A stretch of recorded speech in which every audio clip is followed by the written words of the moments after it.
Over the last couple of weeks, I've had 3 different people tell me some version of exactly the same story. They say, good enough is good enough. And every time I hear it, I think, is it? Really? Because the only place good enough is good enough is at the starting line. It's not the aim. This video comes from a newsletter issue that I published a couple of weeks ago. It was called Waiting to Start Writing Because You're Not Good Enough. And it comes from 3 real stories from 3 real friends of mine. They've all collided in one way or another with that statement, good enough is good enough. But it came to them in 3 different ways. And honestly, they're perfect examples of why writers stall before they even hit publish. Most new writers aren't actually scared of writing. They're scared of being seen writing. They think one more YouTube tutorial, one more productivity book will get them going or get them in the mindset where they need to be to make a really good job of it. But readiness isn't something that happens in the future. It's not something that you can predict. It's not something that you plan. You don't plan to be ready. It's something you realize in retrospect you already were. People far less talented than you are writing online every day. And they're doing just fine because they're hitting send while you're still polishing that paragraph. It isn't just a writing problem. I'll give you the 3 stories of 3 of my friends. My old friend Bernard is an IT engineer. We used to work together when I was a software developer. And he came to me just a couple of days ago with a story. He looked so down, so sad. He'd been to a real high-level meeting with some of the big bosses of the firm he now works for. And he developed a very robust solution for a software architecture problem that they were having at the organisation. He'd researched it an absolute ton and got every detail,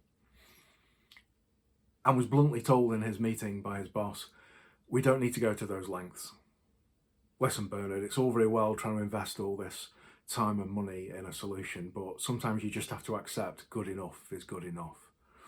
And he left that meeting absolutely crestfallen because he doesn't believe that's true. He believes that they should be offering their users and, following on, their customers the very best solution. When excellence is treated like a nuisance, the whole organisation sinks to the lowest possible level. And that's what a lot of new writers fear, that their work, however good quality they make it, simply won't matter. Howard's one of my oldest friends. He always had a dream of running his own jiu-jitsu dojo. And here in our local town, that's exactly what he does now. He's been doing it for years. He's a fantastic sportsman, an amazing coach, but his written communication skills leave a little bit to be desired. And as a friend and someone who works in the field, I've offered many times just to help out a little bit with the website and his wording and his promotional stuff. And every time he refuses with a sly smile and he just says, we've got customers, we don't need to improve this. The customers don't care if it's got an apostrophe in it or not. But just recently, this whole sort of good enough is good enough phrase that he had been spouting, he's actually had to admit that they're not getting the same level of footfall that they used to have when he had a different website that had been put together by someone else, and it was simpler, but it didn't have all the mistakes in it. That's food for thought. Good enough is great until it isn't. My friend Jane is also one of my newsletter subscribers. She reads every issue, which is lovely of her. And she works as the administrator at a local secondary school. And she's been taking some of the writing tips from the newsletter, and she's producing documents now, which the quality, she's so pleased with how things have improved over the last year or so since she's been reading the tips. Yet, in a short meeting with her headmaster the other day, she was told quite bluntly, stop wasting your time putting these newsletters and articles together. The parents don't care about the detail. The children certainly don't. Just get an AI service to write it and move on with your day. Good enough's good enough. And she was so upset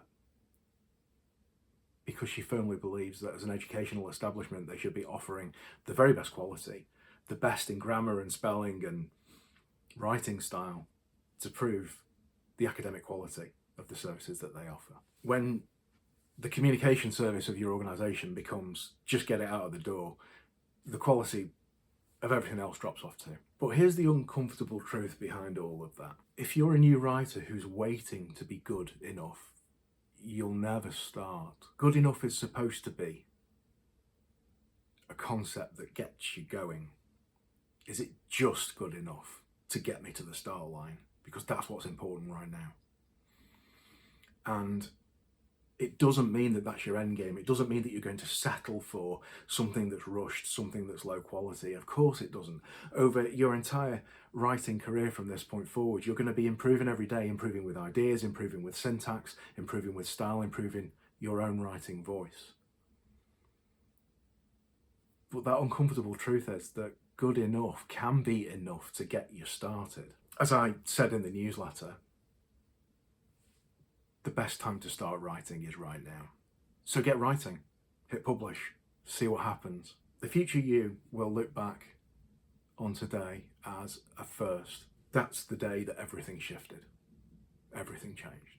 And if you want a little nudge in the right direction, grab the free guide, there's links in the description. It's got enough prompts in it to give you a year's worth of article writing, whether it's newsletters, your blog, whatever it is. And it also has a little extra bonus attached with the solutions to some of the obstacles that you find as a new writer on the way, how to write for the modern audience. Click on that link in the description, or just go straight to free.writingontheinternet.com and start your writing journey today. Cheers.